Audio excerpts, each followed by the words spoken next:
கழுதைக்கு தெரியுமா கற்பூர வாசனை? இது வந்து தவறானது. எந்த கழுதை வந்து கோயிலுக்கு போயிருக்கு கற்பூர வாசனை வந்து தெரியறதுக்கு?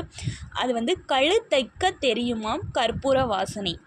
கழு அப்படின்னா கோரை புல்னு அர்த்தம். அந்த வகையான புல்லை கொண்டு பாய் பின்னும்போது நம்மளால் வந்து கற்பூர வாசனையை வந்து உணர முடியும். கழு கோரை புல்லினால் பின்னப்பட்ட பாயின் அருகில் தேள், பூரான் உள்ளிட்ட விஷப்பூச்சிகள் நெருங்காது. கழு கோரை புல்லை கொண்டு பின்னப்பட்ட பாய்களில் படுத்து உறங்கினால் இயற்கையாகவே அதனுடைய மணமான கற்பூர வாசத்தினை நமது நாசிகள் உணரும். அதன் மருத்துவ குணங்கள் உடல் நலனை காக்கும். இதுதான் இதனோட உண்மையான விளக்கம். யானைக்கு ஒரு காலம் வந்தால் பூனைக்கு ஒரு காலம் வரும் அப்படின்னு சொல்லுவாங்க. இதை பற்றி நம்ம என்ன நினைப்போம் அப்படின்னா வந்து உனக்கு ஒரு காலம் வந்துச்சுன்னா எனக்கு ஒரு காலம் வரும் அப்படின்னு தானே நினைப்போம். ஆனால் அது வந்து தவறு. ஆனைக்கு ஒரு காலம் வந்தால் பூனைக்கு ஒரு காலம் வரும். அதாவது ஆணை அப்படிங்கிறது வந்து பசுவிலிருந்து கிடைக்கக்கூடிய நெய்.